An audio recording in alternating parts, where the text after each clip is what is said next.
Gloss and chaos. Glace and chaos. Un peu de gloss. Beaucoup de chaos. Salut tout le monde, merci Coucou. de nous rejoindre pour ce nouvel épisode de Gloss And chaos. Tu t'es bien entraînée. Avec Jenny Et Noëlla. En plus je me suis rendu compte, alors je sais pas pour toi, j'écoute les épisodes évidemment avant les publier et ça me met mal à l'aise parce que j'ai toujours l'impression de couper la parole ou de Non. parler trop et tout ça, donc j'essaye et j'ai des expressions que j'utilise tout le temps aussi, je sais pas si t'as fait ça. J'ai pas fait attention, je t'avoue que moi, sur le montage du dernier épisode, j'ai trop rigolé. En vrai, sur les montages, je rigole de fou. Genre, je trouve qu'on est drôle. Je suis d'accord, mais moi aussi ça me fait beaucoup sourire. Celui, Ouais. enfin le dernier en tout cas, celui qui était sur la nourriture. Ah, j'étais mort de rire. Ouais. Mais niveau expression, je sais que moi, je dis beaucoup genre. Tout le temps, je dis genre, c'est horrible, ça me saoule de dire ça. Mais après, j'ai pas fait attention plus que ça. Moi, je sais plus quelle expression que j'utilisais, mais il y en a une dans un des épisodes, je l'ai entendue tout le temps. J'étais là, non. Après, je pense qu'on les relève beaucoup parce que c'est nous-mêmes qui parlons, tu vois. Peut-être. Je sais pas si. Bon, on verra selon les Après, retours. je parle naturellement quand même Oui, parce que oui, voilà, oui. mais Bah, ouais. il faut en vrai. De toute façon, on va pas commencer à chercher des mots dans le dictionnaire Non. pour du vocabulaire. Alors, est-ce que t'as des trucs à nous raconter cette semaine, Oui. Jenny Alors, tu sais, je t'avais dit que j'avais envie d'aller à Londres. Oui. Pardon. Et en gros, l'année dernière, ils avaient enlevé le fait que les passeports colombiens aient besoin de visa pour y aller. Et donc, avec une copine, on a réservé un billet de train pour y aller. Et c'était en janvier. Donc, du coup, elle réserve et tout, machin. Et en fait, c'était le 4 janvier. Et je me dis, je vais quand même vérifier. Parce qu'en plus, tu m'as dit de regarder pour l'État et tout. Et je vois que l'État, c'est pas encore en vigueur, tu vois. Donc, je me dis, bon, c'est bon, je peux y aller, tu vois. Et je sais pas pourquoi, je me dis, je vais quand même vérifier. Ouais. On sait jamais. Et en fait, il s'avère que les passeports colombiens ont besoin d'un visa depuis janvier 2025. Sérieusement. Ouais. Et j'ai trop le seum. Et du coup, genre, je commence à pleurer parce que je me dis, j'aurai jamais un visa d'ici 3 semaines. Enfin, c'est impossible et tout machin. Donc du coup, je vais quand même faire la demande. J'ai payé 150 € pour faire la demande. Attends, c'est pas fini. Oh là là. J'ai payé 150 € pour faire la demande. Et à la fin, en gros, quand tu prends rendez-vous pour aller faire le truc biométrique, tu sais, pour qu'ils prennent tes empreintes et tout, j'ai payé 5 balles pour avoir un service de notification par SMS. Ok. J'aurais pu ne pas le payer, il y a pas besoin. Oui, oui. Et je vois les autres trucs et je me dis, vas-y, les autres trucs, c'est optionnel, je vais pas payer. Donc j'y vais. La date, c'est genre, enfin, le rendez-vous, c'est genre 2 jours après. Je me dis, il faut qu'on fasse vite et tout. On prend mes empreintes, gna gna gna. Et en fait, j'ai fait tellement vite et en pleurant le dossier que j'ai oublié des trucs, tu vois. Donc, je les avais quand même sur moi ce jour-là. Donc, je fais les empreintes, machin, on prend la photo et je lui dis, ah, mais j'ai oublié de donner des dossiers. Est-ce que je peux les donner ici, tu vois? Enfin, des feuilles. Et elle me dit, oui, ok, mais du coup, c'est 60 €, 57 €, tu vois. Waouh. Et je dis, mais sur le site, genre, je peux les télécharger, enfin, c'est gratuit. Il me dit, non, là, on a pris les empreintes, donc il faut payer. Oh là là. Et je me dis, ok, donc j'ai déjà mis 140 balles plus les 100, ok. Et je paye, et je donne un truc, et là, je me dis, parce que je suis pas française, j'ai oublié de mettre mon titre de séjour. C'est limite ma carte d'identité, tu vois, genre. Et je me dis, on va pas me le donner, c'est impossible. Enfin, je me dis, bon, c'est pas grave. Et je donne ce que j'ai à donner. Et je rentre chez moi et tout machin. Et du coup, on me dit c'est en moyenne 3 semaines. Ouais. Donc là, je me dis à ma pote, c'est impossible. J'aurai jamais avant la date et tout. Et j'ai trop la haine. Et elle me dit, bon, c'est pas grave, viens, on peut le décaler. Tu vois, on doit payer un surplus de 10 €, mais on peut décaler la date. Et donc, elle a pris pour genre fin mars. Ok. Et donc, je suis en mode ok. Et les semaines passent. Et donc, le jour où on devait y aller passe et j'ai toujours pas de nouvelles du visa. Ok. Et le lendemain, je reçois un message, venez récupérer votre passeport. Mais tu sais, ça me dit pas si je l'ai eu ou non, tu vois. Juste viens récupérer ton passeport. Mais il y a des horaires pour aller récupérer. Et c'est que entre 16h et 17h. Et c'est à Saint-Ouen. Donc j'étais en mode ok, donc je vais littéralement prendre toute une après-midi juste pour ça, tu vois. Et donc j'y vais mercredi là. Et jusqu'au dernier moment, genre, parce qu'en plus ils te le mettent dans une espèce de plastique sous scellé et tout, et j'étais ouais, je sais quoi tout ça. Et donc j'ouvre et j'ai eu mon visa. Ah. Donc ça je se suis finit trop quand contente. même bien. Ouais, ça se finit bien. Mais j'ai tellement stressé parce qu'en fait c'est la première fois que je fais une demande de visa, tu vois, genre je sais pas comment ça se passe de base, mais je l'ai eu. Il est valide combien de temps ton visa du coup? C'est 6 mois. Ah ouais. C'est jusqu'en juillet. Et du coup, il t'aura coûté combien au total? Il m'aura coûté plus de 200 €. Ah, dur. C'est Ouais. chaud. Ça m'a coûté plus cher que les billets de train. C'est ça. Les gens se rendent pas compte par rapport au passeport. Ouais. Et par rapport au passeport français, par exemple, qui est vraiment un bon passeport. Ouais, de Je crois que c'est un des meilleurs. Les gens se rendent pas compte de la chance que c'est de pouvoir voyager. Bon, voilà, après, pour l'Angleterre, maintenant, ils demandent un genre de truc aussi. Bah après, mais c'est plus facile à voir, c'est plus rapide. Ouais. Mais en plus, je crois que c'est genre 15 balles max, tu vois. Enfin, c'est pas... mais 200 €. Le fait d'avoir un bon passeport, c'est une chance de malade. Après, honnêtement, avec le passeport colombien, je peux aller, tu vois, tout l'Europe et tout. Même il y a plein d'endroits où je peux aller. Même la Corée, je peux aussi. D'accord. C'est juste l'Angleterre qui est relou. C'est juste l'Angleterre est relou avec tout le monde. Le Royaume-Uni est relou avec tout le monde. Et les États-Unis, je crois. Et après, tu sais, t'as des endroits, genre, je sais que on essaye de se planifier un voyage avec cette même pote à Cuba. Et je sais que Cuba, même pour le passeport français, il y a besoin d'un visa, tu vois. D'accord. Donc, mais Cuba, c'est spécifique en plus. Enfin, après, je sais pas, est-ce que ça a changé depuis que c'est ouvert aux États-Unis? Ma mère était à Cuba déjà 2-3 fois, en fait, et elle a beaucoup aimé d'ailleurs, mais. Apparemment, c'est plus sur la liste noire ou je sais pas quoi des États-Unis. Donc, et du coup, est-ce que ça a changé pour nous, ça n'a pas tout changé? Pour nous, ça change rien, Bah, toi, du coup, avec ton passeport, il y a pas de problème. Tout ce qui est Amérique du Sud, est-ce qu'il y a des pays qui acceptent pas, du coup? Honnêtement, j'en ai aucune idée. C'est curiosité pure, le passeport colombien. Ouais, je sais que il y a quand même plein de trucs qui l'acceptent, donc après je suis grave la meuf qui se renseigne au dernier moment, donc tu vois. Moi c'est l'inverse, je me des mois en avance. Même quand on prépare le podcast, moi je suis toujours très en avance. Et moi toujours. Toi t'es un peu plus dernier moment. C'est vrai qu'on trouve un truc entre les deux. Ouais. Après voilà, ça va, on est toujours le temps et en heure, mais ouais. Et du coup, t'as déjà visité d'autres pays en Amérique du Sud ou pas encore? Non. Mais il y en a, je crois qu'il y en a plusieurs. Genre, je sais que le Brésil, j'ai pas besoin de visa. Enfin, après, j'ai pas vu le reste. Mexique, j'ai pas, enfin, c'est plus l'Amérique centrale, mais bref, j'ai pas besoin de visa. Et t'as envie de visiter d'autres pays aussi de cette partie du monde ou pas particulièrement? En vrai, j'aimerais beaucoup faire le Brésil. Mexique aussi, ça a l'air super beau. Le Pérou, ça a l'air magnifique. Après, le reste, je m'en fous un peu. Mais même, tu vois, même les États-Unis, genre, c'est pas ma priorité, en tout cas. D'accord. Ouais. Et toi, du coup? Bah moi, par rapport au voyage, j'adore les États-Unis. Alors, en contexte actuel, j'irai pas. Parce que pas moyen que j'y aille avec Monsieur Trump. Ah, c'est une dinguerie. Non, puis avec tout ce qu'ils font avec les personnes contre les LGBT, enfin contre plein de horrible, gens, contre les immigrés. Les immigrés, c'est horrible. Non, je ne donnerai pas d'argent à ce pays, mais j'ai un lien parce que j'avais le cousin de mon père qui a habité là-bas. J'ai été plusieurs fois aux États-Unis, j'ai vécu un petit peu là-bas. Mais voilà, ça après. Pas dans le contexte actuel. L'Amérique du Sud, moi j'aimerais beaucoup aller en Colombie en fait aussi. Moi je suis une fan de musique. Oui. Et du coup c'est ça, hein. Bon que ce soit la salsa, mais même écouter les musiques. J'adore les musiques des pays entiers, mais c'est vrai que les rythmes latins, moi c'est quelque chose qui me parle énormément. J'écoute beaucoup de reggaeton aussi, comme ça, musique latine. J'aime bien d'autres pays aussi, mais comme j'ai déjà j'ai déjà visité l'Asie, j'ai visité que le Japon. Mais du coup, j'ai envie de voir un truc différent aussi. Bien sûr. Ah oui, c'est complètement différent. Mais t'as jamais eu besoin, du coup, toi, de faire des visas ou quoi? Parce que toi, t'as dû travailler. Bah si, justement. Aux États-Unis, j'ai eu besoin d'un visa quand j'y bossais, et au Japon quand j'y bossais. Donc vacances-travail au Japon, et aux États-Unis, c'était le visa culturel. Et du coup, j'ai eu le stress de faire les dossiers pour les visas. Pour les États-Unis, c'était pas si chiant que ça, parce que comme c'était Disney qui sponsorisait le visa.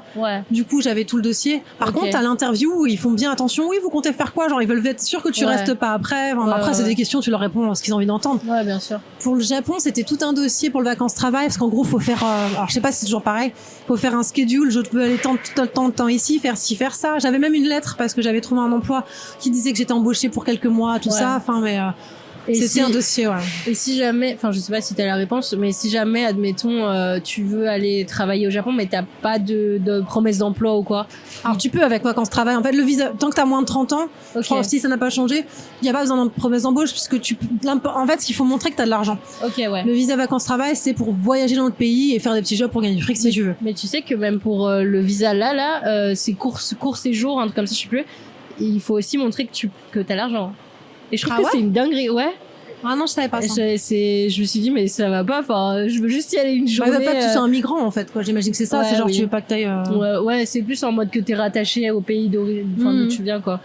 C'est intéressant. Mais même le questionnaire et tout, c'est si long. Franchement, j'étais au bout de ma vie. Et en plus, je l'ai vraiment, je sais, honnêtement, je pensais vraiment qu'on allait pas me le donner. D'accord. Parce que en plus, j'ai un peu menti.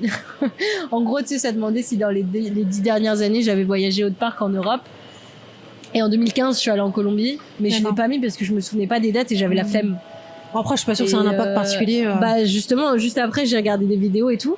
Et je voyais des meufs qui disaient ouais, ils refusent des visas et tout à cause de ça, en mode ils considèrent que tu as menti et que tu caches des choses. Et je te la genre non. Oh, c'est chaud. Ouais, mais heureusement j'ai eu, donc il y a rien. Puis de toute façon j'ai rien fait en Colombie, tu vois, mais ouais, j'avais peur. Mais je réfléchis parce que par rapport au visa, pas les visas mais les cartes de séjour, du coup j'ai l'expérience en France pour mon ex japonais et au Japon pour moi. Ouais. Et il y a vraiment une différence majeure, c'est-à-dire que au Japon, moi j'avais des visas d'1 an à chaque fois. Ouais. Pourtant j'étais mariée avec un japonais, mais bon, comme on n'avait pas non plus beaucoup de fric, on était jeunes, voilà. Chaque année, et au début quand on avait le visa pour le visa marié, ils ont demandé des photos genre pour montrer qu'on est vraiment ensemble pour de vrai, pas que ce soit un mariage green card quoi en fait. Mais vraiment ils demandaient des preuves, donc j'ai mis des photos avec ma mère quand elle est venue, avec mon ex, enfin ils demandent tout un dossier. J'étais pas encore enceinte à ce moment-là du coup, donc voilà, mais ils demandent vraiment des preuves que tu sois pas juste là pour le visa. Par contre en France, j'ai trouvé que c'était relativement c'est un peu plus facile, j'avais trouvé. Je sais pas si c'est le cas pour tout le monde. Après, en tout cas, mon ex, il a eu très rapidement le visa 10 ans parce qu'on était mariés. Enfin, pas le visa, mais la carte de séjour, quoi. Séjour, Bah, dis-toi que moi, ça fait 24 ans, bientôt 25 que je vis en France. Et j'ai toujours pas le titre de séjour de 10 ans. Hein. Ah bon? Ouais, j'ai 4 ans renouvelables. Sérieusement? Ouais. Et je dois retourner l'année prochaine renouveler. Mon frère, c'est pareil. C'est dingue. Ouais. Et tes parents, c'est pareil aussi? Mes parents, ils ont eu le 10 ans. Mes deux parents.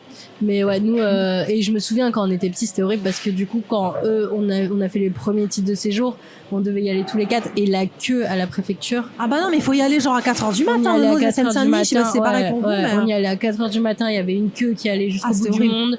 En plus, bah, nous, on était enfants. Moi, j'avais l'impression de passer 3 semaines là-bas. Enfin, c'était horrible. C'est vraiment les pires souvenirs. Genre, tu sais, quand on doit renouveler avec mon frère, ça nous fait toujours un truc bizarre. Genre, on a... Ah, c'est dingue. Tous les 4 ans, c'est chaud quand même. Ah, c'est trop chiant. Et encore, là, ça va, c'est 4 ans. Franchement, avant, c'était tous les 2 ans. Donc, t'étais là en mode... Sachant que vous vivez en France depuis que vous avez genre quelques 3-4 ans, ouais, moi, je suis arrivée à 2 ans. Lui, il avait 6 ans. Et ouais, ça coûte cher parce qu'on doit, tu sais, payer les timbres, machin, là. Fiscaux. Ouais, c'est une horreur. Franchement, c'est trop chiant. Ah non, c'est complètement fou, je trouve. En plus, pour moi, toi, t'es française. Ouais, c'est ça, en fait. C'est que, ouais, je pense même ta culture, finalement. Alors, même si t'as évidemment l'influence de ta culture colombienne, mais t'as vécu en France, t'es française. Toute ma vie, je suis plus française que colombienne, malgré tout, tu vois. Mais, ouais. Et là, j'ai vu, il y a pas longtemps, enfin là c'est en ce moment je crois, et apparemment je sais plus si c'est aux infos un truc comme ça, il y a une meuf qui disait que justement il voulait pas lui donner son titre de séjour et que c'est plus galère maintenant de renouveler.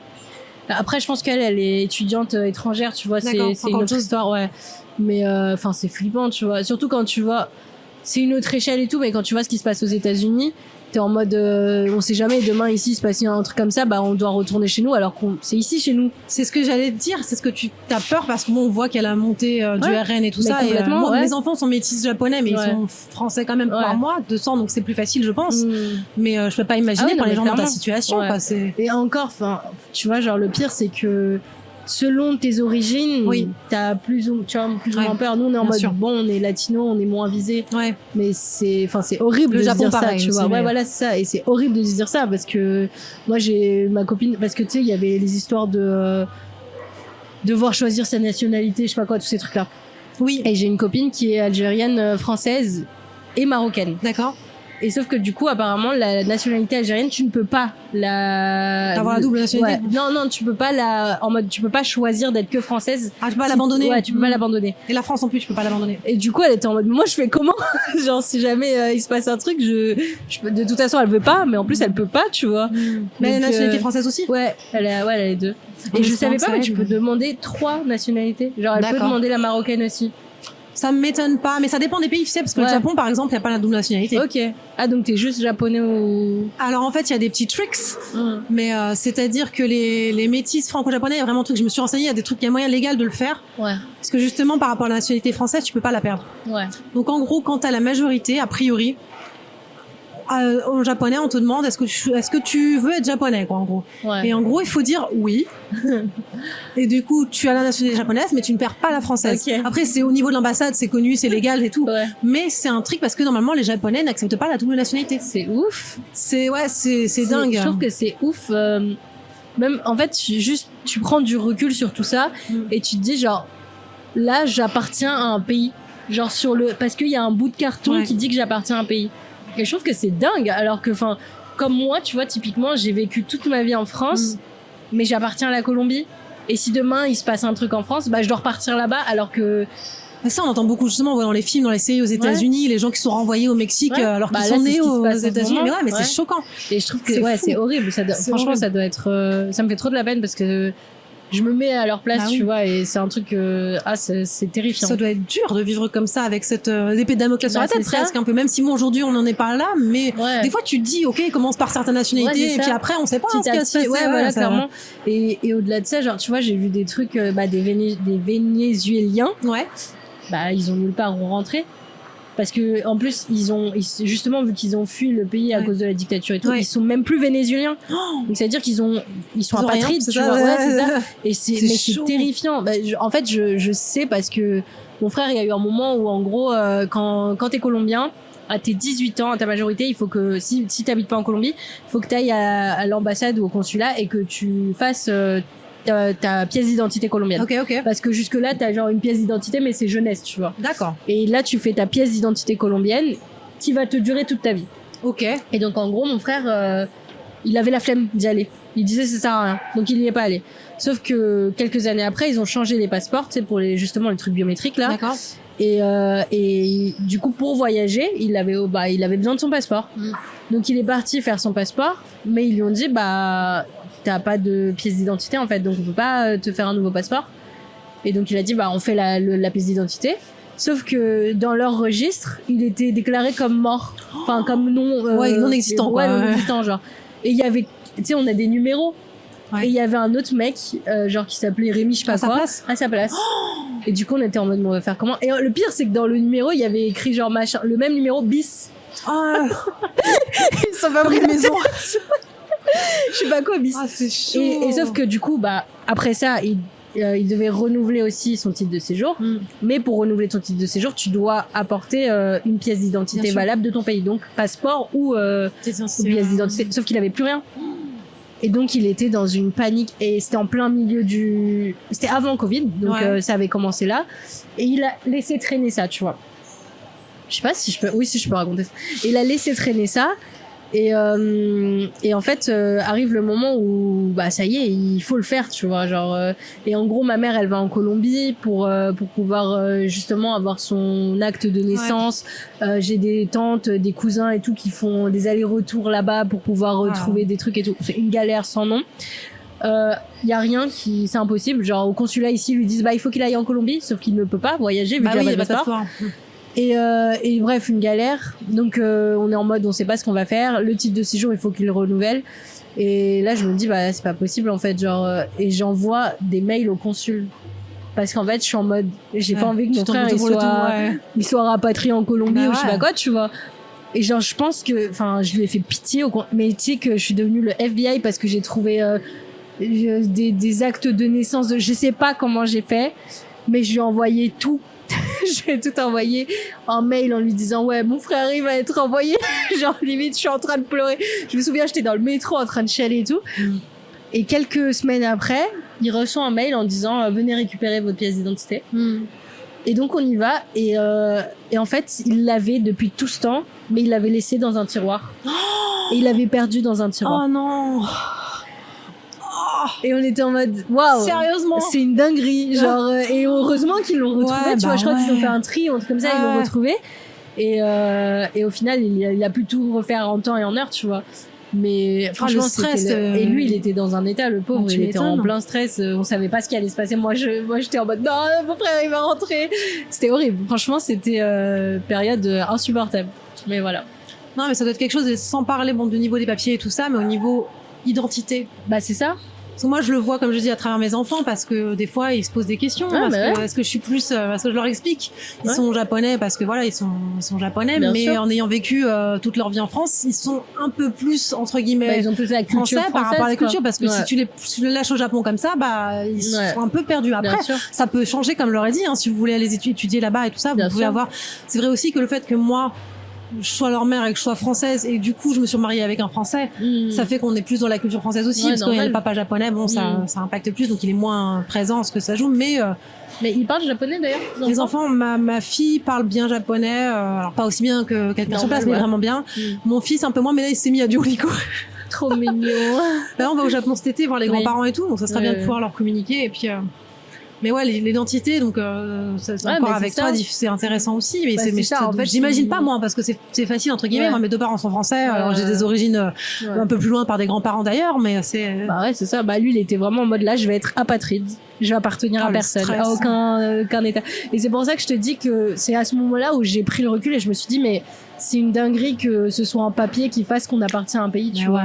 Ça n'a aucun sens. Vraiment, ça n'a aucun sens. Demain, je vais et ça me terrifie parce que il y a des fois où je me rends compte que je connais mieux l'histoire française, je parle mieux français, j'écris mieux français, j'ai un meilleur vocabulaire que certaines personnes qui ont vécu toute leur vie, enfin qui sont français en fait, d'origine, de souche depuis des générations. Et je suis en mode, qu'est-ce qui fait que lui c'est plus un français que moi, tu vois. Et je trouve que c'est injuste en vrai, genre 100%. Mais bref, voilà, c'est mais tu sais qu'on parle des papiers comme ça, des pentes de papier, mais tu sais que c'est avec les actes de naissance que des fois il y a des soucis. Et c'est mon mari m'a raconté, il avait une copine donc quand il était au lycée qui était d'origine vietnamienne. Et du coup en fait les gens ils trafiquaient des fois les actes de naissance et en fait ils avaient trafiqué la date pour qu'elle aille en cours en fait une année plus tôt ou un truc comme ça. Ou des choses comme ça. Donc même un acte de naissance, parce que finalement même moi mes enfants leur acte de naissance au Japon quand j'en ai besoin c'est au Japon et tout ça. Donc, les papiers sont évidemment mais dans certains pays où les trucs sont un peu plus loose, surtout que tu peux bouger les trucs. Moi j'ai ça aussi avec des potes à moi, je sais que c'est des Cambodgiens. Et je crois que c'est surtout que tout a disparu. D'accord, quand ils sont partis. Et donc en arrivant, ils sont un peu inventés une date de naissance, tu vois. Et c'est aussi ça en vrai avec moi j'ai des doutes sur la date de naissance de ma mère parce que je sais que c'était en mode ma grand-mère elle a couché à la maison. Et quelques jours après, le papa, il allait, tu vois, le signaler. Et du coup, il y en a, on n'est même pas sûr que ce soit la vraie date, tu vois. Bah, c'est ça. Donc, on dépend des trucs. Après, bon, est-ce que ça a vraiment un impact? Je sais pas. Mais finalement, imagine, t'apprends que t'as pas la même date de naissance. Ça doit être choquant quand même. Bah ouais, de ouf. Parce qu'en vrai, c'est pas ton identité, mais tu grandis un peu, t'as ça en tête, quoi. Ça fait partie de toi quand même. Ça fait partie de l'identité, en effet, quand même, même si c'est pas grave. D'ailleurs, les noms à l'époque aussi, quand t'avais de l'immigration, les gens qui changeaient leur prénom pour faire les franciser. D'ailleurs, les noms de famille aussi, d'ailleurs, je crois. Oui, les noms de famille, justement, nous, on nous a proposé de le franciser. Et ça, ça donne Gérard de Paix. C'est hors de question. Alors non. Mais ouais, les prénoms aussi, mais je trouve ça nul en vrai. Enfin, à une époque, c'était plus comme ça. Maintenant, heureusement, ça a évolué. Et justement, moi, mes gamins, je leur ai donné des prénoms qui sont plutôt japonais, mais qui passent en français quand même. Mais ouais, donc les prénoms, en tous les cas, c'est l'important qu'ils soient de manière à prononcer facilement dans les trois langues. Mais à l'époque, il me semble que, genre, dans les années, je sais pas, 50, je sais pas quelle période c'était, t'avais une liste, en fait, qui était les prénoms dans le calendrier, en gros. Et tu choisis un prénom, tu t'appelles Marie ou David ou Gérard. Du coup, t'as tous les seins. C'est ça. C'est ça. Mais aujourd'hui, on a la chance de pouvoir donner des noms différents. Mais tu sais, est-ce que, avant d'avoir tes enfants, tu savais comment t'allais les appeler ou pas? Genre, est-ce que t'as toujours eu des prénoms en tête ou Alors, plus jeune, je voulais donner le prénom Morgane, en fait, qui était un prénom que j'adorais pour une fille. Finalement, je l'ai pas mis parce que justement, je me suis mariée avec un japonais, Morgan. On aurait pu, mais ça aurait pas été pour plus. À la base, moi, je comptais vivre au Japon. Je pensais pas revenir en France. Du coup, non, j'ai choisi des prénoms japonais et pas de deuxième prénom parce que ça se fait pas là-bas, justement. Mais finalement, ce qui est marrant, c'est que ma sœur a utilisé ce prénom c'est marrant, de ses enfants. Parce que je pense qu'on a toutes les deux une histoire proche et du coup, ce prénom-là, c'est mignon. Ok, ça reste quand même dans la famille, du coup, c'est mignon. Ouais, voilà. Ok. Parce que moi, j'ai aucune idée de. Parce que tu vois, je sais que ma mère, elle savait. Parce qu'en fait, il y avait une série, je crois que c'était.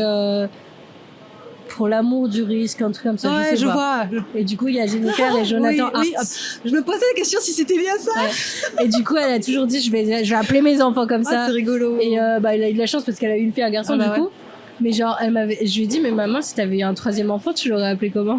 Jojo. Elle m'a dit comme le chien. Tu sais, les prénoms, moi, ma fille, on l'a dessiné le prénom quand j'étais enceinte très vite, au début de ma grossesse. C'est le premier enfant, en plus, j'étais à fond. C'est trop mignon. Par contre, mon fils, on avait décidé d'un prénom, mais quand il est né, quand je l'ai eu dans mes bras, je fais non, c'est pas son prénom. Et on l'a changé au dernier moment. C'est trop. On l'a changé tous les deux. Et c'est marrant parce que vraiment, c'est. Non, c'est pas son nom. Voilà. Après, il a pas une tête à s'appeler. C'est ça. Moi, ce que je trouve drôle, c'est un peu les. Tu sais, les enfants, genre, qui ont des prénoms d'adultes. D'accord. Genre, tu vois, c'est Jean-Michel. Tu dis le bébé, là. Genre, ce que tu veux dire, en vrai. Ouais. Mais après, si tu mets tes prénoms trop gamins, c'est l'inverse. Oui, quand aussi. ils sont adultes. Mais après, est-ce qu'il y a vraiment des... Oui, il y a Lola. Je pense à Lola. Ouais, moi je pense au truc de genre pomme, cerise, des trucs comme ça. Ça fait très enfantin. Après, maintenant, bon, les générations évoluent et du coup, ça sera pas le cas. Genre, un bébé qui s'appelle genre, je sais pas, Thierry. Je trouve que c'est drôle. Je vois ce que tu fais dire. Mais en plus, il y a un retour au prénom ancien et tout. Ah, ça fait chelou. C'est genre, tu l'appelles comme ta grand-mère. Ouais. Oh mon Dieu. Pareil, tu vois, genre, tu parlais de deuxième prénom, moi j'en ai pas. En Colombie, par contre, ils ont toutes les meufs, elles s'appellent je sais pas quoi, Maria. D'accord. Maria, le deuxième prénom.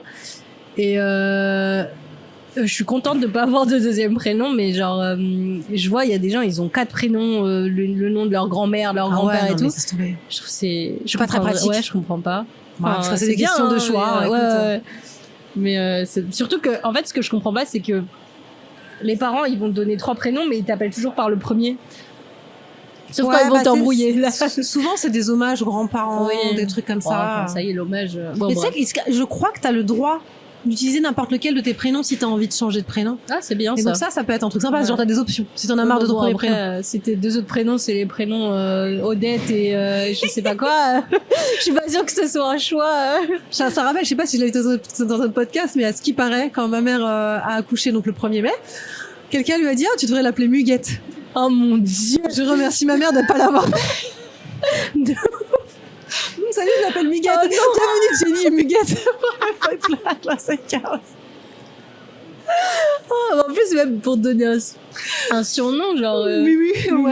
Gagette. Non, c'est horrible. Oh mon Dieu.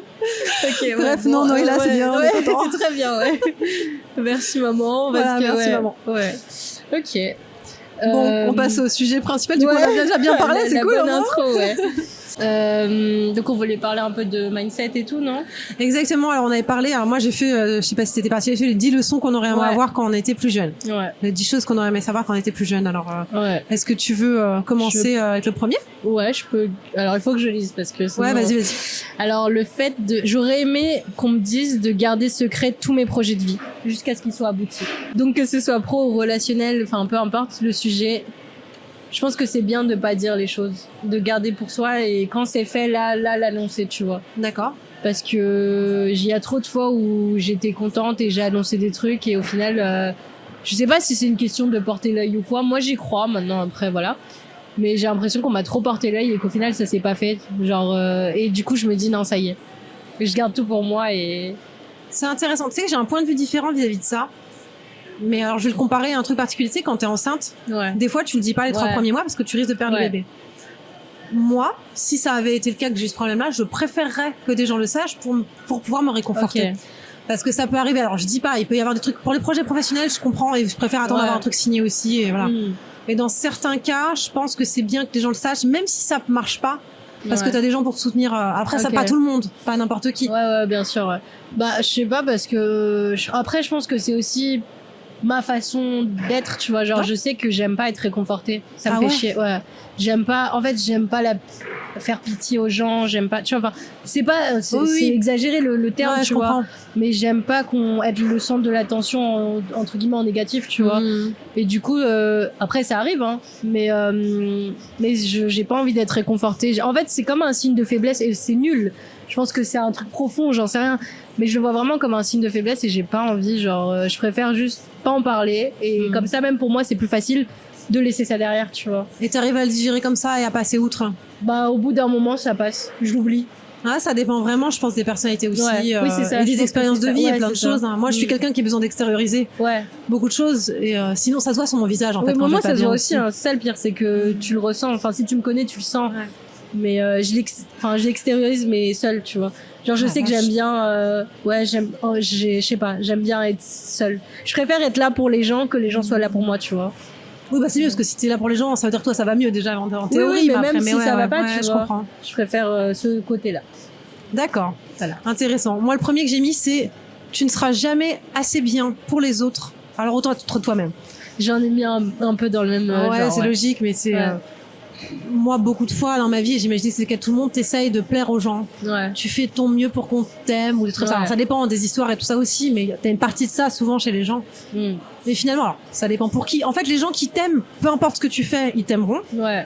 sauf si tu fais peut-être des contrées, mais par contre, ceux qui t'aiment pas, tu peux faire tout ce que tu veux, ça se trouve, ils t'aimeront toujours pas, donc autant être toi et être aimé pour qui tu es, plutôt, en plus, imagine que si t'es fatigué de devoir prétendre à quelqu'un d'autre, au bout d'un moment, enfin, tout se sait, enfin, entre guillemets. Bah ouais. Donc, les masques, ils tombent toujours, quoi qu'il arrive, t'as beau jouer un rôle, à un moment donné, on verra ton vrai visage, quoi. Donc, c'est sûr que c'est chiant. Moi, dans le même esprit, j'ai dit, peu importe ce que tu fais, on te jugera. Donc, fais ce qui te plaît, tu vois. Peu importe ce qu'on fait. Ah, c'est intéressant. Ça va aller, d'accord, oui. C'est vraiment en mode, on te jugera en bien ou en mal, tu vois, c'est un bien même. Mais, enfin, à quoi bon, essayer de rentrer dans des cases ou plaire aux gens, en sachant que, quoi, il y en aura un qui aimera pas ce que tu fais et l'autre qui, tu vois. On peut pas plaire à tout le monde, quoi. C'est ça. Et donc, enfin, te prive pas, fais juste ce qui te plaît, ce que t'as envie de faire. Je pense que même pour après, genre, vaut mieux avoir essayé que de se dire ah purée j'aurais dû faire ça à tel moment, là je peux plus le faire, j'ai plus l'occasion de choix ou pas.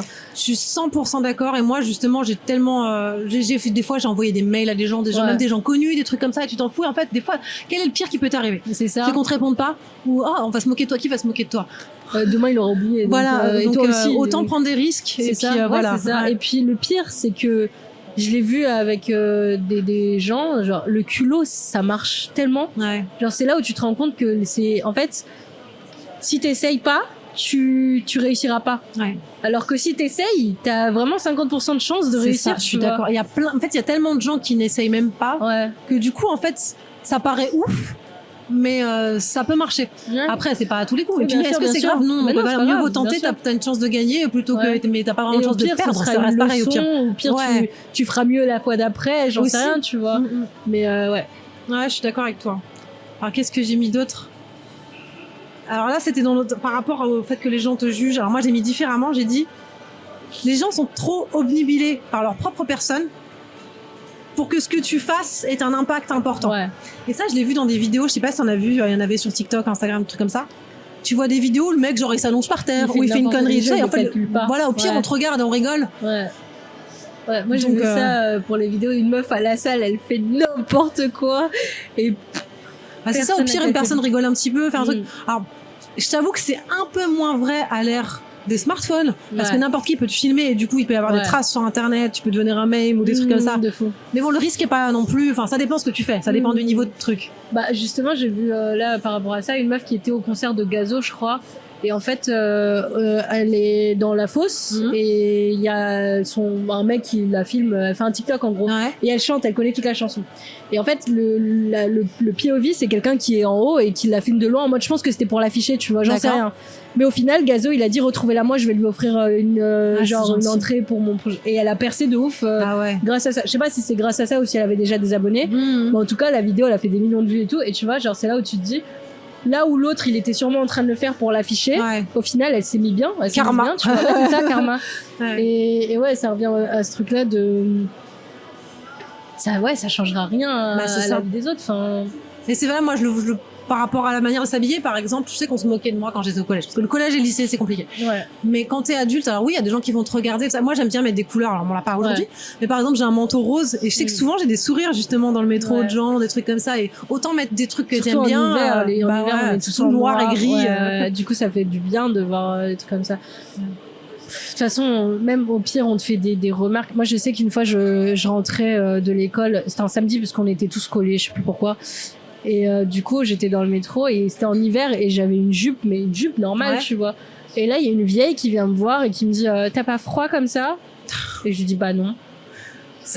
J'étais en mode mais vous avez pas honte, qui t'a demandé si je suis bien, c'est même si j'ai froid, ça te fait quoi en fait, tu vois? Elle va te donner pour tu vas me donner ton c'est ça. Et en fait, les gens ils se permettent tellement. Même moi, je suis arrivée à un stade où je me dis que si les gens me critiquent, c'est parce qu'ils sont pas bien dans leur peau. Oui, je suis d'accord avec toi. Parce que moi, j'irai jamais commenter sur une vidéo ou sur n'importe quoi, dire non mais c'est pas bien. Frère, tu fais ce que tu veux en fait. C'est ça. Et t'en as qui sont tellement aigris et qui prennent, en fait, limite ils font que ça, ils vont jamais commenter positivement. Et tu les vois, je le vois beaucoup avec Thread parce que c'est là où ils aiment trop ouvrir leur bouche.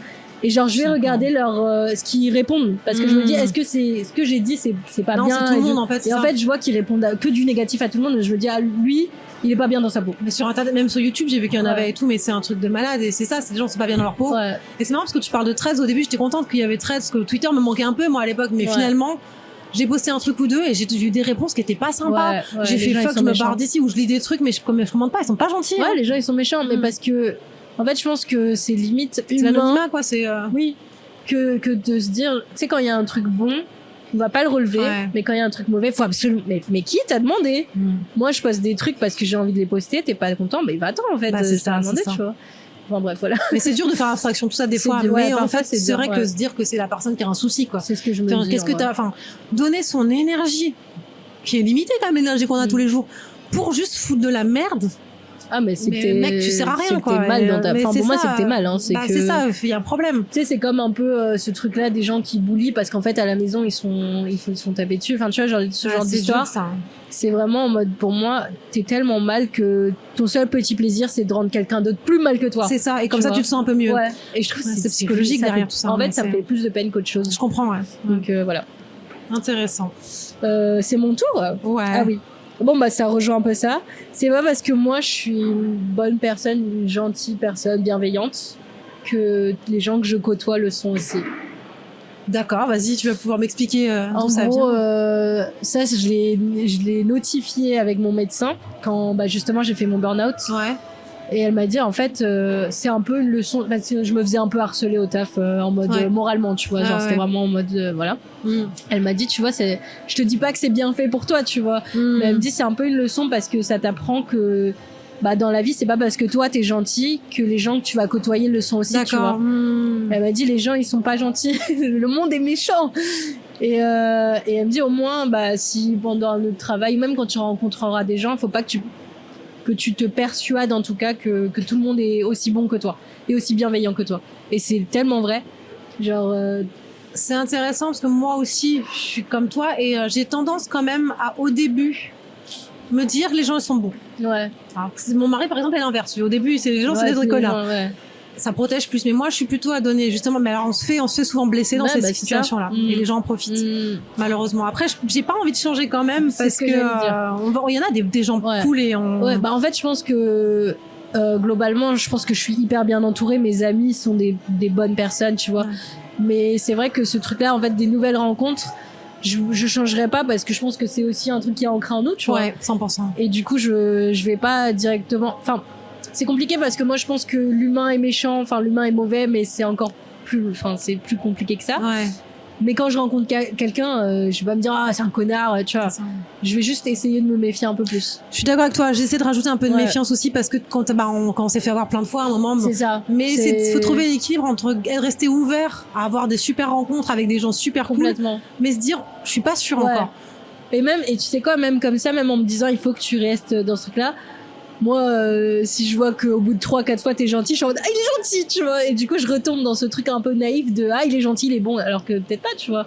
Après, faut voir quel est le risque que t'as derrière. Après, eux aussi, généralement, par contre, si quelqu'un derrière va faire un truc pas cool, en général, on essaie de dire bon bah là voilà, ça y est, j'ai compris que t'as montré tes vraies couleurs. Mais j'ai envie de te dire, je suis même pas. Bah c'est compliqué. C'est compliqué parce que des fois tu dis quand même la tête d'excuse. Voilà, exactement. Et dans certains cas, on peut le faire, mais pas avec tout le monde parce qu'il y a des personnes qui en profitent de ça en effet. Mais surtout que moi j'ai grave tendance à trouver des excuses à tout le monde. Moi aussi. Ça c'est le côté aussi empathie, le côté gentil entre guillemets. Enfin c'est.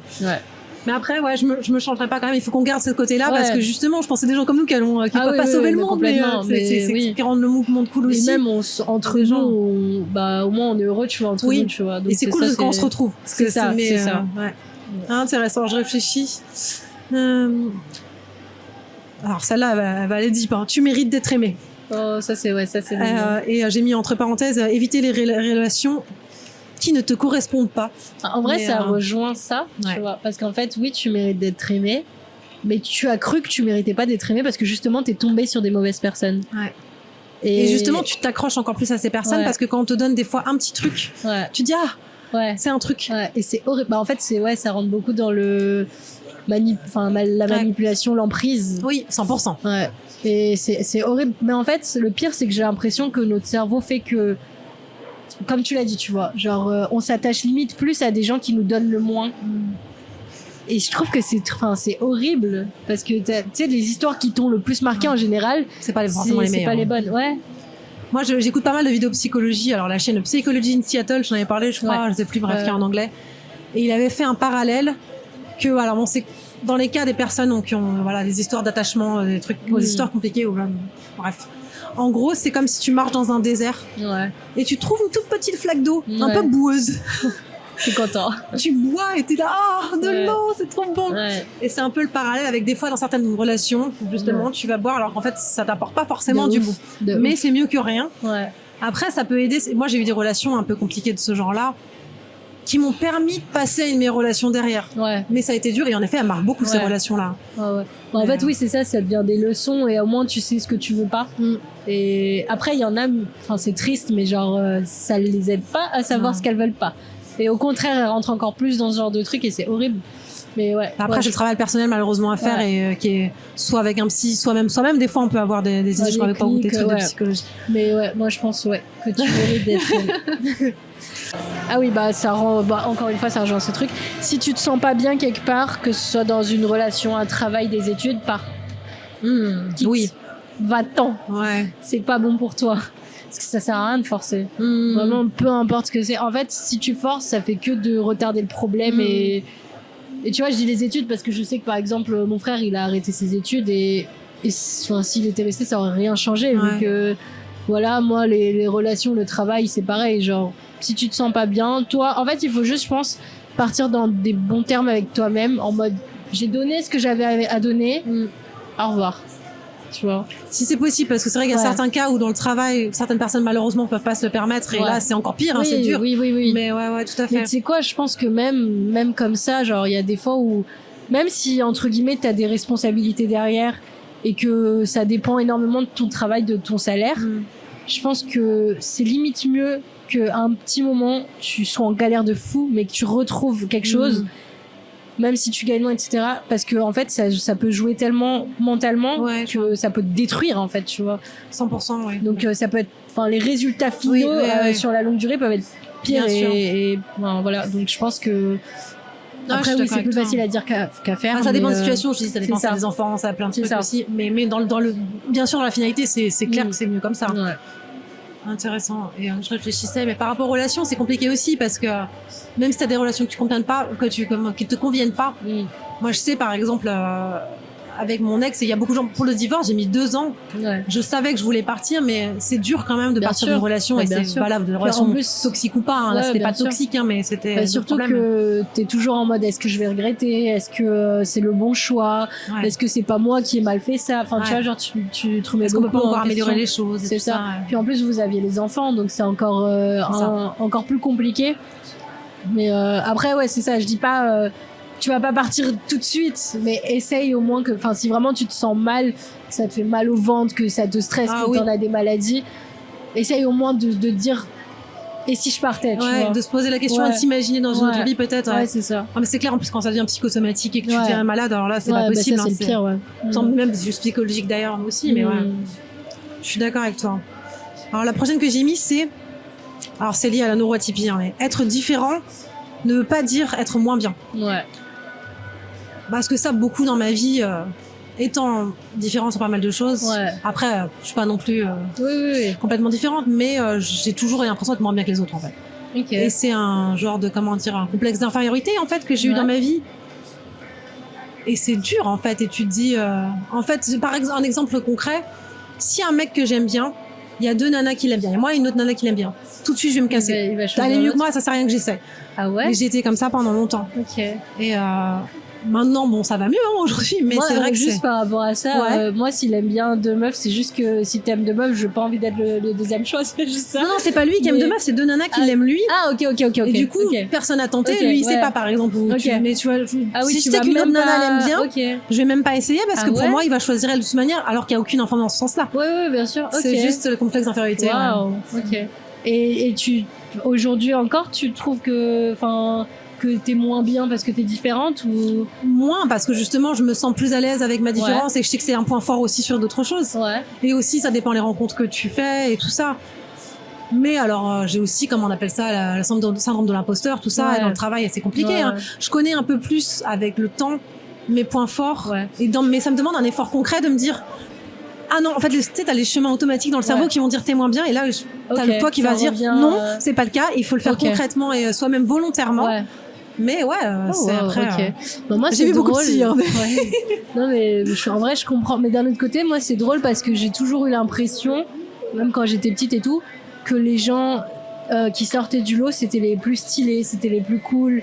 Enfin, tu vois, genre, moi, je sais que, enfin, c'est trop bizarre à dire, hein, mais quand j'étais à l'école, j'avais trop tendance à aller vers les gens seuls. D'accord. Tu vois, genre les gens qui étaient pas aimés, qui étaient seuls. Moi, j'étais en mode. J'adore, t'es trop cool, genre. D'accord. Mais je trouvais ça trop stylé, genre les gens qui arrivaient à s'en foutre ou à être différents. Enfin, moi, je trouvais que c'était une force.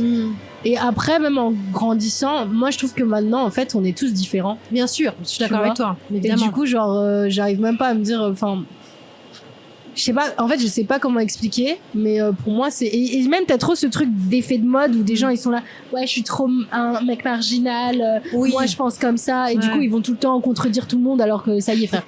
Et j'ai trop ce truc de.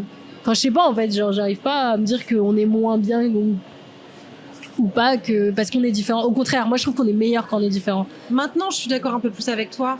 Mais moi, c'est lié aussi, en effet, tu parles de l'école, moi, c'est au collège, hein, on m'emmerdait, je veux dire, j'étais bully. Ouais, bien sûr. Donc, c'est ce truc-là où tu te dis, bon, bah, ok, bah, justement, moi, j'étais seule dans mon coin, où j'avais des potes, mais qui étaient pareils, un peu, dans des cas un peu particuliers, donc, pas seulement, hein, mais. Mais ouais, après, bon. Mais je suis d'accord avec toi, peut-être aujourd'hui, l'individualité est un peu plus mise en avant aussi, je sais pas. Aussi la neuroatypie, tout ça, on la voit plus. Donc les gens savent que bon, on est tous différents de toute manière. Enfin, ça me fait penser à un truc où il y a enfin, je sais qu'avant manger tout seul, c'était vu en mode oh ouais, mange toute seule. Alors que moi c'est un truc que j'aime faire, tu vois. Moi aussi. Je le faisais pas quand j'étais petite, mais parce que je sais pas, mais je sais que maintenant moi j'aime trop être seule. Dès que j'étais adulte, moi je l'ai fait en effet. Aller au ciné toute seule, aller faire une expo toute seule. Moi je suis tranquille, je suis à mon rythme. C'est ça en fait, t'as pas besoin d'attendre les gens. Ouais, c'est ça. Ouais. Mais ouais, c'est marrant parce que pour le coup, moi, la différence, j'ai toujours vu comme une force. Ah, c'est intéressant. Ouais. Je crois que c'est mon dernier du coup. Ah bon? Mais t'as mis que 5? Oui. J'en ai mis 10. Ah, parce que j'avais mis 10, mais c'était 5 et pas. Ah non, bah j'en ai mis 10. Mais je choisirais celle que je préfère. Vas-y. Alors, quand quelque chose ne va pas avec quelqu'un que tu aimes vraiment, communique. Parle-en, dis ce qui va pas, parce qu'en vrai, ça peut sauver tellement de relations, que ce soit, encore une fois, familiale, amicale, peu importe. Ouais. Mais ouais, la communication, c'est très important. Et je le sais parce que je pense que je suis dans une famille où on a grandi tous ensemble. Genre, je pense que mes parents aussi, ils ont grandi avec nous, tu vois. D'accord. Parce qu'eux, ils ont été éduqués à la colombienne, machin. Ils parlaient pas énormément de sentiments. Peut-être même un peu côté machiste du côté du papa, tu vois, genre. Et maintenant, ils sont plus du tout comme ça parce que je pense que comme eux, ils nous ont éduqués, nous aussi, on les a éduqués grâce à la communication, tu vois. Et ça a pris du temps, mais je sais que c'est mon frère qui l'a beaucoup instauré dans ma famille. D'accord. Genre, c'est lui qui, des fois, genre, on commençait à parler, et du coup, il se posait, il se disait, bah, là, il se passe ça, ça, ça et ça, et du coup, et ça finissait souvent en pleurs, tu vois. Ouais. Mais genre, on s'en fout. En fait, c'est tellement important, et je pense que dans mes relations précédentes, il y a des moments où, genre, si peut-être on avait communiqué, bah, peut-être que ça se serait, enfin, tu vois. Ouais. Et je trouve que c'est hyper important et les gens, ils le négligent de fou. Et c'est triste. Parce que tu vois tellement de familles qui se détruisent, de couples et tout, qui se détruisent à cause de ça, alors que... Amitié aussi. Ouais, d'amitié aussi, ouais. Alors qu'en vrai, c'est tellement bête, tu vois, genre... je pense que c'est énormément l'ego. Oui. Genre, tu vas juste le dire sur le coup, ça me plaît pas, et du coup, il va te répondre avec de l'ego énervé aussi. Ouais. Alors qu'en fait, juste si tu te poses et que tu dis, écoute, là, bah ça m'a blessé. Peut-être que l'autre, il va dire, ah, je savais pas. Bien, on fait comment, tu vas pour arranger les choses. Et je pense que c'est archi important de communiquer. Je suis 100% d'accord avec toi, et ça, je l'ai compris aussi dans les 5-10 dernières années, je pense. Et c'est pas facile, hein. C'est pas facile. Parce que justement, je pense qu'on n'a pas... En fait, ça montre de la vulnérabilité, en fait, de dire à l'autre... Mais d'ailleurs, on peut en parler avec toi. Je t'avais envoyé des messages à un moment, j'avais des doutes, des trucs comme ça, et tu as l'impression que les gens pensent quelque chose parce que t'as tes propres lunettes qui sont teintées de tes propres expériences et tes traumas, et du coup, bah, soit tu restes dans tes trucs et du coup, ça peut mariner et tu peux partir dans des délires loin alors que c'est même pas la réalité. Soit t'arrives à en parler, à faire des échanges avec les gens, et là... Mais surtout que le cerveau, il est tellement... Enfin, tu vas tellement t'imaginer des trucs... En fait, je pense que ce sera toujours pire que la réalité. Ton cerveau, il va toujours voir les pires... Alors, pas toujours, hein. Des fois, on imagine du bon, il y a du mauvais. Et c'est mauvais. Mais je veux dire, genre, tu vas souvent aller loin alors que... il y a pas lieu d'être, tu vois. Ouais.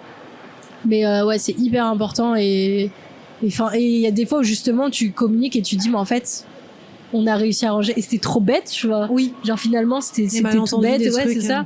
Et ça va mieux et basta, tu vois, genre mais je pense qu'on devrait plus apprendre tous à communiquer de manière bienveillante. Ouais. Parce qu'on est tous aussi, en effet, dans la réaction, dans la réactivité, dans l'émotionnel. Et l'émotion, c'est très important aussi. Mais nous, on fait ce travail au quotidien, que ce soit avec mon mari ou avec les enfants. J'essaie de leur apprendre. C'est, là, t'es vénère, ok. Mais on essaie de demander, à un moment où c'est plus calme, ça, c'est compliqué parce que ça me fait ressentir comme ça. Dire en fait, faut parler des émotions, en fait. Émotions, ouais, c'est ça. Ouais, en fait, c'est un mélange des deux, mais il faut l'exprimer. Ouais. Et mais exprimer de manière bienveillante. Bienveillante, ouais, complètement. Mais comme tu dis, c'est trop bien parce que toi, tu le montres à tes enfants. Et je pense que c'est là où ça se fait, en fait. C'est dans l'éducation. Et justement, je reviens à ce truc-là où mes parents, ils ont pas eu cette éducation. Donc forcément, nous, on l'a pas on a dû la développer, développer ce truc-là de communiquer. Et ouais, je pense que c'est un truc que t'apprends. Ouais. Tu n'es pas avec, c'est pas inné. Ou si, mais c'est rare. Et du coup, ouais, c'est à nous de l'inculquer aux gens, même à tes proches, genre à tes potes, si eux ils sont pas dans une famille qui communique, leur dire non mais tu sais si on se dit ça, bah ce sera peut-être mieux, ça tu vois.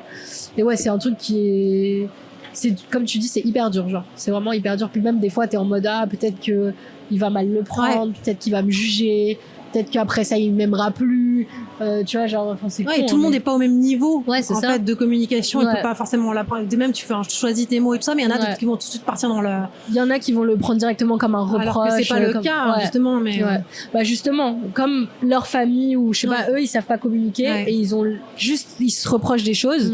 Bah dès qu'on va leur dire un truc, ils vont mal le prendre et c'est normal, mais c'est dommage en vrai.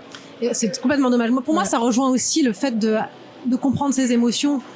Et ça, j'ai eu du mal à nommer mes émotions pendant longtemps. Alors ma tristesse, oui, mais j'ai vu plusieurs filles dans ma vie. J'en ai vu une il y a 5-6 ans. Et en gros, un jour, elle me dit vous êtes en colère là. J'ai dit ah bon, non, moi je suis pas en colère. Et en gros, je me suis rendu compte que j'ai l'impression que j'étais jamais en colère et c'est une émotion que j'arrivais pas à analyser chez moi et que je l'autorisais pas en fait. Alors maintenant avec la ménopause tout le monde le sait. Non, mon mari le sait surtout. Non, mais tout ça pour dire, c'est que j'en avais de la colère, mais je la laissais pas sortir et c'était enfoui. Bah ouais, c'est ça. Et puis le fait de nommer la chose, et je me suis dit mais putain, c'est vrai en fait, je ressens de la colère. Mais en fait, on avance dans cet apprentissage-là maintenant pour les enfants, mais c'est pas encore. C'est compliqué, bien sûr. Mais en fait, t'as des fois où c'est tellement refoulé. En fait, je pense qu'on a tendance à minimiser nos propres émotions et du coup, on les refoule inconsciemment. Tu vois, on est en mode bah là, je suis triste, mais vas-y, c'est rien, tu vois. Genre, ça va passer. Bah, on nous a appris comme ça aussi, un peu gamin. Hein. Et sauf que du coup, après, genre, tu te rends compte 3 semaines plus tard que non, que t'es vraiment triste et t'es en mode.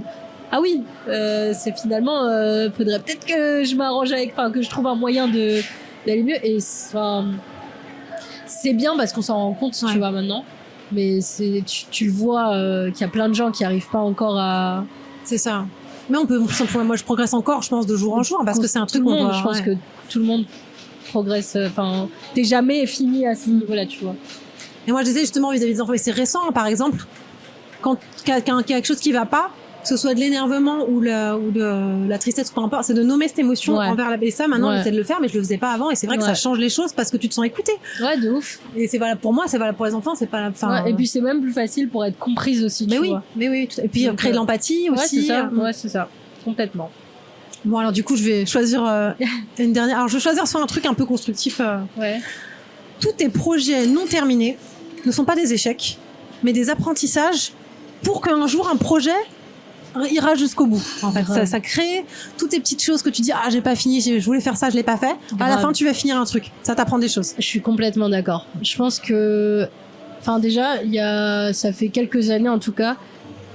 Je crois que je te l'ai dit dans les épisodes précédents, mais rien que quand on te propose un projet et que t'es pas sûr de savoir le faire, il faut le faire quand même. Même si pareil tu le finis pas et tout, parce qu'en fait t'apprends tout le temps. Et justement le fait de commencer des projets, c'est comme tu dis, t'apprends et ça va te servir. Ça va forcément te servir un jour. Et je trouve que ça vaut aussi pour les relations. Toutes les personnes que tu rencontres, elles t'apportent quelque chose. Aussi minime soit la chose, tu vois. que ce soit en mode les gens comme ça je peux plus les voir, tu vois. Oui, tout à fait. Comme mais en fait j'ai envie, moi ça m'est arrivé il y a pas longtemps, je voulais faire une formation de barista, je sais pas si j'ai déjà raconté.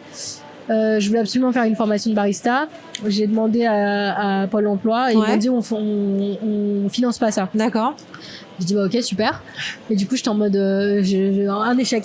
Je l'ai vraiment vécu comme un échec.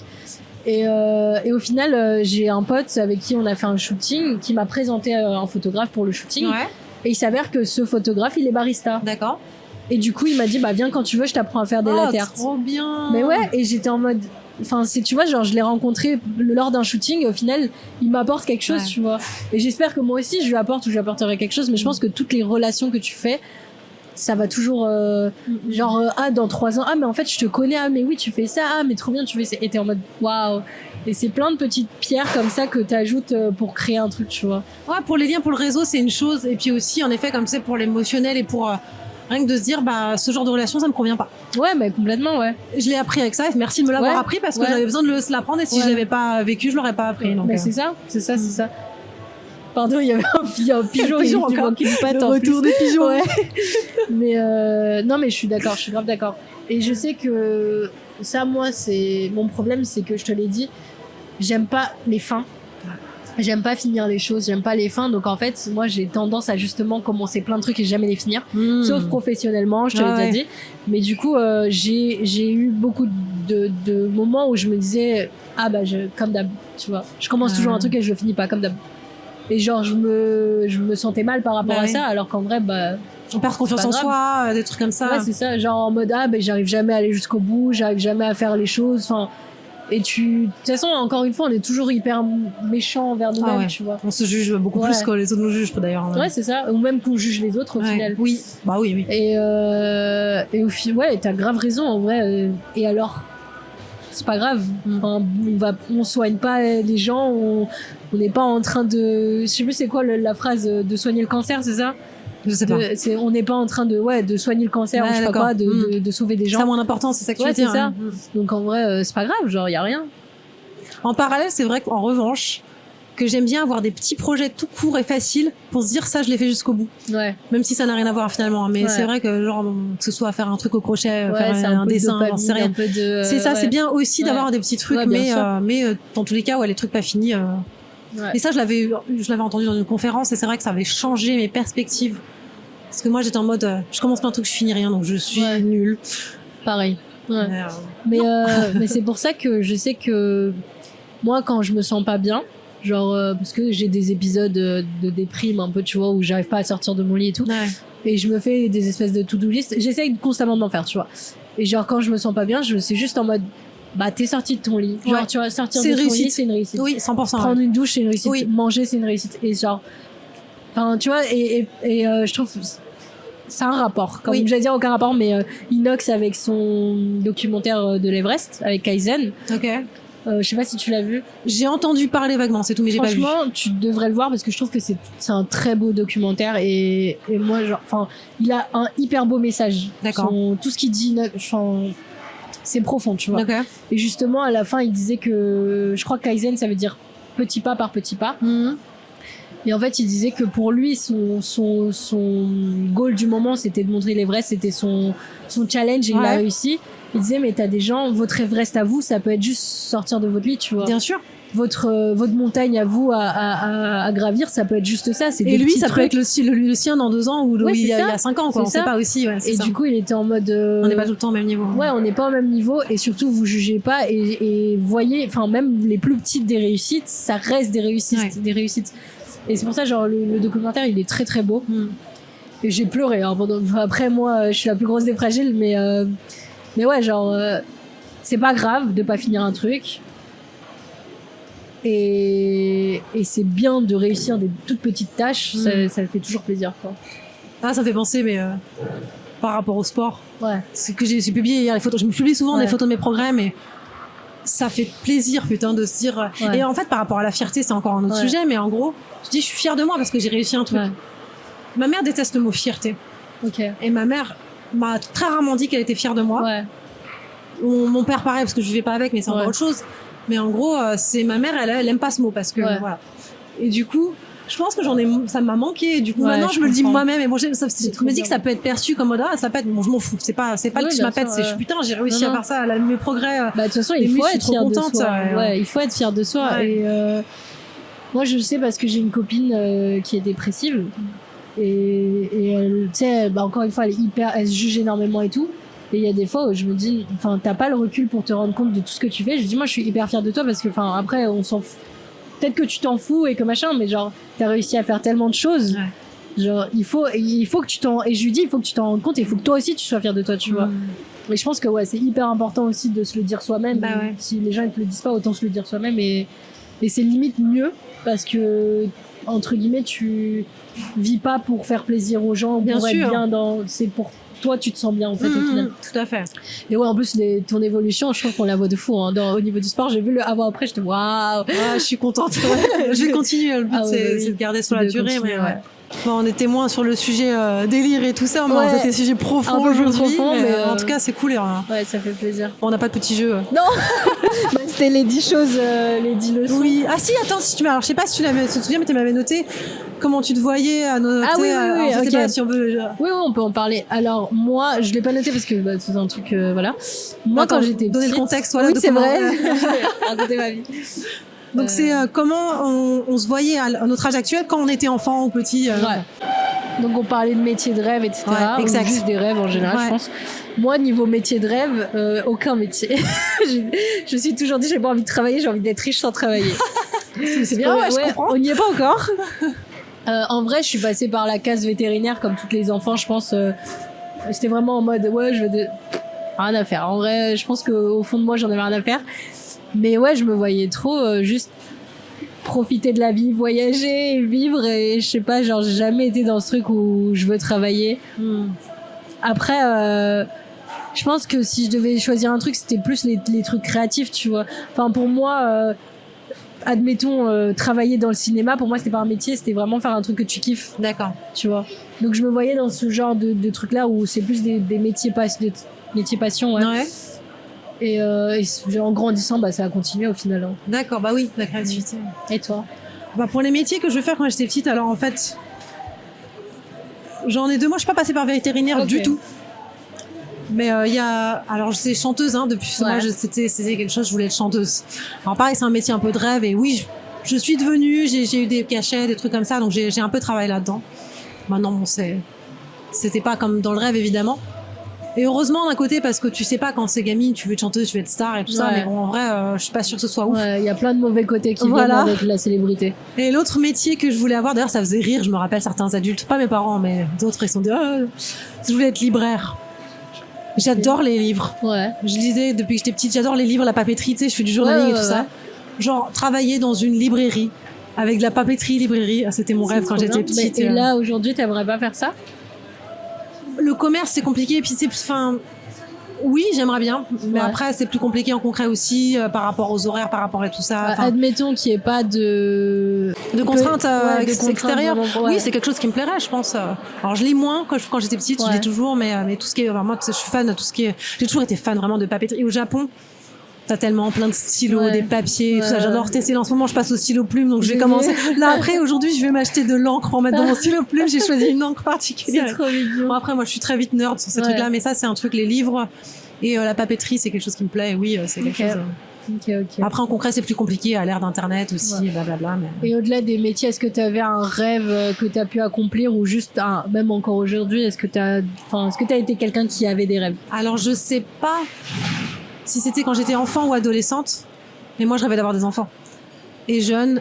Et finalement, c'est le plus grand rêve de ma vie que j'ai réalisé. Alors, je suis pas définie par uniquement mon rôle de mère, mais c'était le but le plus important dans ma vie. Et aujourd'hui encore, je suis contente d'être là en tant que maman. Je suis contente d'être là avec eux, de les voir progresser, putain, de les voir grandir. Là, mais j'ai inscrit ma fille à l'auto-école. Wow. Même moi, j'ai pas le permis. Pour la quand tu t'accompagnes, nous, on a la campagne, on n'a pas trop le choix. On est dans un hameau, sinon tu as 30 minutes de marche pour aller au village. Mais c'est un plaisir. Alors, il y a évidemment des difficultés. Il y en a eu, petits, grands, tout ça. Normal. Mais putain, c'est un plaisir de voir ces gamins grandir et C'est voir ce trop qu'ils deviennent, beau. là, voir les choix de spécialité pour le lycée et tout, mais c'est... En vrai, je pense que c'est aussi un rêve que j'avais. Enfin, moi, je sais que quand j'étais petite, je me voyais à 20 ans mariée, 25 ans, mes premiers enfants, tu vois. Ouais. Mais ouais, rêve que j'ai pas encore pu réaliser, mais c'est pas grave. Après, pareil, en fait, moi, j'ai toujours eu des rêves atteignables, tu vois. D'accord. C'est vraiment, là, j'ai pas d'exemple, mais des petits trucs Ouais. en mode, parce que, tu sais, je t'avais dit, je cherche le bonheur un peu dans tout. Oui. Et le fait d'avoir des rêves atteignables, c'est en mode, ouais, c'est mon rêve. Mais si j'avais un rêve un peu gros, c'est de voir des baleines en Ouais. Colombie. En Colombie, on peut en Ouais. voir. Ah, Ouais. tu sais, moi, je sais qu'on peut en voir en Islande aussi, mais Ouais, mais moi, j'aimerais Colombie. trop en Colombie voir des baleines. Donc, ça sent c'est, la truffe. Ah non, Excuse-moi, c'est Oui, mon c'est réflexe. allez, De voir des baleines, c'est ton rêve en Ouais. Colombie. Alors, je trouve que ça doit être magique de voir des gros animaux là dans l'eau. Ça doit faire super peur, mais ça doit être magique aussi. C'est marrant parce que les petits rêves que tu me parles, moi, ça m'a rappelé aussi un truc de mon enfance. Quand j'avais une dizaine ou 9-10 ans, pour un Noël ou un truc comme ça, on m'a offert des Playmobil. Ouais. C'était des chiens de traîneau Oh. avec le traîneau derrière et tout ça. Ouais. Et c'était ma tante qui me l'avait offert et j'ai dit oh merci, j'en rêvais. Oh, c'est trop mignon. Et genre ça, je me rappelle que ça a fait rire les adultes Ouais. que je dis ça parce que genre Ouais. t'as des petits rêves. Ouais, bah oui. Mais c'est- moi je m'en souviens encore aujourd'hui Ouais, bah, quoi. c'est Le ça, truc mais qui en m'a fait, c'est marqué ça, de c'est que malade. c'est des trucs qui te font vraiment plaisir Bah et ouais. t'as vraiment du bonheur à ce moment-là. C'est ça. Donc ouais, les petits rêves, c'est bien aussi. C'est bien aussi, je suis Ouais. d'accord. Et du coup, t'as pas de gros rêves? À part, je te dis, ouais, dans la musique, de chanter, Non mais là, actuellement. Là, aujourd'hui, Ouais. je sais même pas dans les petits, je t'avoue que j'ai pas mal évolué. Si j'ai des rêves. Mon rêve, ce serait d'être rentier. On n'en y Ouais. est pas, mais le rêve, c'est ça, de pouvoir profiter. Moi, j'adore. Ouais. Alors, il y en a qui vont dire, ah, j'aime bien mon mari travailler tout ça. Moi, mon Ouais. mari, je veux qu'il travaille pas. Je veux qu'on passe nos journées De ensemble, ouf, de à ouf. aller se balader, à aller voyager, Ouais. vivre la moitié de l'année au Japon, la moitié en France, Incroyable. voir mes enfants aussi, tout ça. Avoir, en fait, c'est l'argent. Mais en fait, c'est ça le problème, c'est que ouais, c'est l'argent qui régit tout, quoi. Mais Mais même avec moins d'argent, juste avoir assez d'argent, bon, c'est déjà pas mal. Genre, si Ouais. t'es rentier, pouvoir vivre, ouais, être ensemble au quotidien, faire Ouais. des activités, aller se balader. c'est trop bien. Moi, je veux passer du temps avec mon mari, Ouais. avec mes enfants aussi, évidemment. En Mais bon, vrai, les enfants, le but, c'est c'est qu'ils ce que grandissent et fassent leur vie, j'appelle- mais... Vivre. Bah ouais. C'est vraiment vivre, en fait. Bah oui. Ouais, Comme tu je disais, comprends. je rêvais pas de travailler. Bah non, mais en même temps, le travail, alors à moins de faire un truc passion et tout ça. Ouais. Et même quand tu bosses dans un métier qui te plaît, c'est quand même du travail. C'est Ouais. au niveau des horaires Ouais, et c'est de ça, ouais, travailler à ouais, temps ouais. plein, c'est dur. Mm. Surtout plus tu vieillis, plus t'as d'énergie. Ouais. Donc, tu... Non, après, je sais qu'il y a des enfants, genre, ils étaient vraiment en mode, ouais, mon métier de rêve, c'est ça, et ils arrivent à le faire, et Oui, trop bien mais pour eux, c'est tu cool. vois. Mais moi, vraiment, j'étais en mode, non, je veux pas travailler, moi. Je veux voyager, je veux découvrir c'est ça, voyager. des cultures, des pays, d'autres endroits, tu vois. Genre, Ouais. métro, boulot, dodo, ça m'a jamais attiré. Bah bien sûr. Donc, ouais. Et toi, par les baleines, t'as d'autres rêves actuels, petits ou grands d'ailleurs, hein, mais En vrai, là, non, pas vraiment. J'aimerais, je pense, voyager, c'est vraiment un goal, même que là, j'aimerais faire au plus vite, tu vois. Juste voyager. je comprends. Mais c'est un beau rêve. Ouais. Les voyages, Et c'est même, trop même cool. juste une ville en France que j'ai pas faite, tu vois. Je suis d'accord Mais, avec toi. On a déjà des choses qu'on peut aller voir ouais, qui sont pas très ouais. loin et c'est sympa. Voilà. Changer d'air. Oui, c'est ça. Et Ça manger fait des du bonnes bien. choses. Oui, en plus. Spécialité locale. Oh, wow. Super, bon, Ouais, on va s'arrêter sur les là. beaux rêves pour cette fois-ci. Oui. Je trouve qu'on finit toujours sur des bonnes notes. Ouais, bah c'est C'est cool, beau. c'est parfait. On laisse une bonne. Ouais, ça fait plaisir. Bon. Eh Super. bien, on se revoit dans 2 semaines. À dans 2 semaines. Merci d'avoir écouté. Bisous. N'hésitez pas à laisser des petits commentaires pour nous Toujours. soutenir. Bisous, Ciao. bye bye. Dites-nous aussi quels sont vos rêves à vous. Oui, on est curieux de le savoir. Oui.